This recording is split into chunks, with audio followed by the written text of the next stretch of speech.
और उसमें एक नहीं, दो नहीं, तीन नहीं, चार नहीं साल, लगभग हमारे बहुत सारे साल लग गए भारत को आज़ादी दिलाने में। जिस तरीके से आप देख रहे हैं 77वें क्रमांक का ये आज़ादी हम लोग मना रहे हैं और इससे पहले 77 दिवस हम लोग मना चुके हैं। और आज बहुत अच्छा लग रहा है इस रंग बिरंगे गुब्बारे के नीचे हम लोग बैठे हुए हैं। बहुत कम ही मिलता है ऐसे पल इकट्ठा बैठने में। और जिस तरीके से आप देख रहे हैं तमाम एक एक दिन कैसे गुजरा होगा और हम अपने काम में जिस तरीके से गुलामी महसूस करते होंगे, उसी तरीके से भारत देश को आज़ादी करने में कितने कठिनाई का सामना करना पड़ा होगा लोगों को, ये महसूस आप खुद कर सकते हैं। तमाम लोग, चाहे वो खुदीराम बोस जी हों, 18 साल की उम्र में उन्होंने फांसी के फंदे पर झूला, और जितने भी क्रांतिकारी आपके अपने प्राण को न्यौछावर किए 25 साल के एज के अंदर ही, जहां आप बैठे हैं अपने को आगे बढ़ाने के लिए, कहां वो भारत को आगे बढ़ाने के लिए सोच रहे थे। तो कहीं न कहीं हम बहुत अभी पीछे हैं भारत देश को विकसित करने में। अभी विकासशील पूरी तरीके से बना है, तो एक एक लोगों का जब तक साथ नहीं होगा तब तक हमारा भारत देश आगे नहीं बढ़ेगा। ये हम और आप अच्छी तरीके से जानते हैं। जिस तरीके से बाबा साहब संविधान निर्माता कौन? बाबा साहब ने संविधान निर्माता किया, लेकिन उस संविधान के प्रति जिस तरीके से हम लोग आज भी दबे कुचले महसूस करते हैं, आप जानते हैं आर्टिकल 19 से 22 तक हम लोग स्वतंत्रता का अधिकार है, तब भी हम लोगों को आज भी उससे स्वतंत्रता का अधिकार ऐसा कभी कभी लगता है कि नहीं मिल पाता है। आप जाएंगे, जब आप आर्टिकल 21 में जाएंगे तो हमको स्वतंत्रता का अधिकार वहाँ 21 साल 6 से 14 तक बच्चों को ये कहा जाता है कि आप किसी भी होटल, किसी व्यवसाय में काम नहीं कर सकते हैं। लेकिन आज भी आप जाएंगे किसी होटल में, किसी कारखाने में 14 साल तक कम के बच्चों को वहाँ पर लोग शोषण कराते हैं। ये कौन सी आज़ादी है? ये आज़ादी नहीं है। आप देखेंगे लड्डू खा लेने से, झंडा रोहड़ करने से, चलो ठीक है, ये चीजें जो चली आ रही है तो हमको करना ही करना, लेकिन जो पहली प्राथमिकता है कि हमें अपने आप को आज़ाद करना हो, चाहे वो हम अपने आप से आज़ाद हो जाए, चाहे वो हम घर परिवार से आज़ाद हो जाए। ये आपके लिए बहुत अच्छी बात है। और जिस तरीके से आप देखते हैं कि आधुनिक भारत में बहुत सारी बातें कही गई है। 1901 से लेकर 1947 तक बहुत सारे इतिहास गवाह हैं, ठीक है।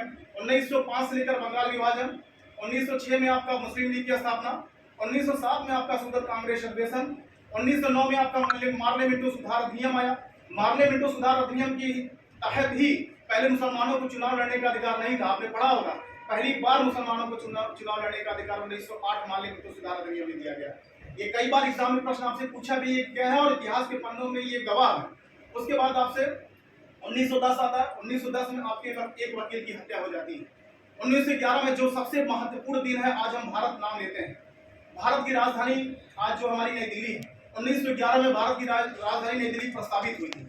जब भारत की राजधानी नई दिल्ली बनी थी, उस समय आपके लॉर्ड हार्डिंग द्वितीय वहां के भारत के गवर्नर जनरल थे। कई बार इस एग्जाम में भी प्रश्न यहाँ से बनते हैं इतिहास से।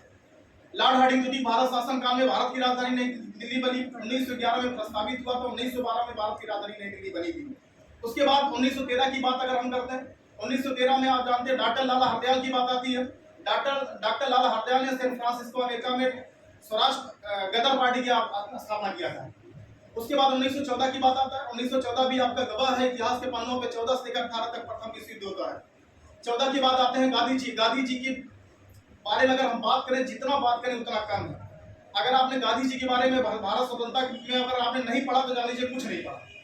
भारत गांधी जी की बात करते हैं, 1893 में गांधी जी दक्षिण अफ्रीका में गए, भारत में लौट कर 1915 में आए।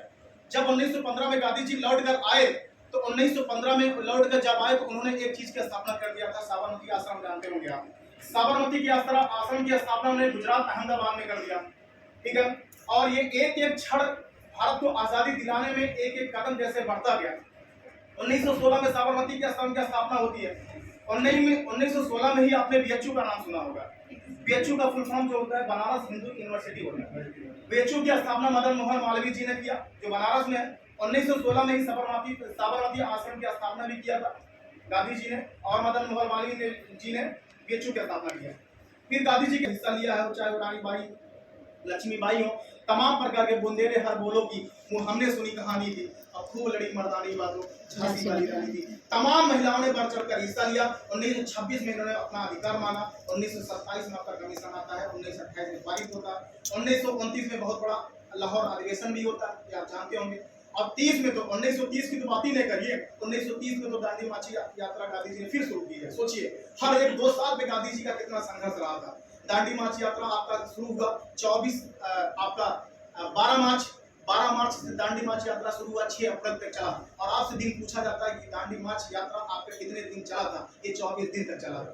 और 1930 उसके बाद 1930 के बाद 1931 आता है, कारगिल समझौता भी होता है। तो तमाम प्रकार के आप देख रहे हैं 1935 में आपका शासन अधिनियम, भारत शासन अधिनियम 1935 में आपने पढ़ा भी होगा कि भारत शासन अधिनियम में ही एसबीआई बैंक की 5 करोड़ रुपए के साथ आपका उद्घाटन भी हुआ था। तो तमाम प्रकार के आप एक एक सन देख रहे हैं कि भारत के आजादी दिलाने में कितनी सारी चीजें घटनाएं आपसे इतिहास के पन्नों पे लिखी है, सीख लेना चाहिए और इतिहास के पन्नों पे एक एक चीजें पढ़नी चाहिए। जहां से मैं बात कर रहा हूं कि जैसे आप पढ़ते हैं कि हमारा मौलिक अधिकार है, आपका मौलिक अधिकार आप जब पढ़ोगे तभी तो आप किसी के सामने कर पाओगे हाँ ये मौलिक अधिकार है। मान लीजिए आप चौराहे पे जा रहे हैं, पुलिस वाले ने गाली दे दिया, चुम्मारे आप साइकिल गाड़ी लेकर घर चले जाओगे। क्यों चले जाओगे? आप उससे पूछोगे आपने मुझे गाली क्यों दिया? क्योंकि संविधान के पन्नों पे ये शब्द लिखा ही नहीं है। समझा? जब तक आप कभी बोलोगे नहीं तब तक आप दबे कुचले अपने आप को महसूस करोगे। केवल आप स्वतंत्रता आंदोलन चलाओगे, केवल आप चलाओगे मौलिक अधिकार हमारा है, कुछ नहीं। जब तक हमारी चीजें हैं और चीजों को हमको सीखना पड़ेगा। और इसलिए मैं आपसे बार बार कह रहा हूँ कि आप बोलना जानो। अगर आपके पास बोलना नहीं आता आपको तो आप जीवन में कुछ नहीं कर पाओगे, पढ़ाई के सिवा कुछ नहीं कर पाओगे। अगर मान लीजिए पढ़े भी हैं, आपको कहीं अपनी बात रखनी हो तो बोल भी नहीं की होगी। मैं बिल्कुल समझौता नहीं करता हूँ। वो चाहे मेरे संस्थान में 2 लड़के रहें, चाहे 4 लड़के रहें, चाहे कुछ भी रहे, लेकिन अनुशासन बहुत मायने रखती है। मुझे पता है कि वो आपको ठेस पहुंचाएगी। मैं जिस चीज से मैं गुजरा हूँ, मैं चीज को जानता हूँ। मैं जिस बेंच पे रोके आया हूँ यहाँ पे, मैं चीज को जानता हूँ। जिस टीचर ने मुझे क्लास से बाहर किया था, उसी टीचर ने अपने ब्रांच बुला के मुझे 150 बच्चों का पढ़वाया है, 6 महीना 8 महीना 1 साल। तो चीजें बहुत सारी चीजें मेहनत करनी पड़ेगी। पहले आलोचनाओं से, आलोचक से, बहुत सारी चीज से लड़ना पड़ेगा, तब जाके आप अपने आप को कंटेस्ट कर देंगे। ठीक है? तो अनुशासन पता है बहुत सारी चीजें आपको चोट पहुंचाती है इस घर में। ऐसे मुझे क्या बहुत लोग हमारी बात को मानते भी हैं और कई लोगों ने मुझसे झगड़ा भी दिया, पढ़ नहीं पढ़ा आप मुझे क्या इतना कहेंगे? तो मुझे मैं ऐसा नहीं है, आप मेरी बात मानते हो और सारी चीजें अगर मैं कुछ बोल भी देता हूँ आपके अच्छे के लिए बोलता हूँ। ठीक है? आदमी धीरे धीरे चीजें अच्छी हो जाती है जब आदमी अच्छा करता है। तो बहुत सारी चीजें हैं। तो इतने लोग बैठे हो, क्या अपने मन से कोई उठ के यहाँ पे 2 शब्द बोल सकता है? इतने लोग बैठे हैं, उनमें आप बोलो आजादी के बारे में। आपको कुछ भी आता हो, गाना आता हो, शायरी आता हो, चुटकुला आता हो, कुछ भी आता हो, इसलिए साउंड कम उधर कर दिया, कुछ लोग डांस भी करेंगे। कहते हमको कुछ नहीं आता, आप मुझे डांस करवा दीजिए, कर देंगे। बहुत सारी चीजें, तो ये चीजें कोई आ सकता अपनी मर्जी से बोल। लेकिन इतना लोग बैठे हो और हम जानते हैं कि कौन क्या करना जानता है और कौन क्या कर सकता है। अब देखो डांस हो गया करवाने वाला चाहिए, सब करते हैं इस संस्थान से। लेकिन मैं जानता हूँ कि चेहरे पर चेहरे बहुत कुछ बताता है। ठीक है? सर्वगुण संपन्न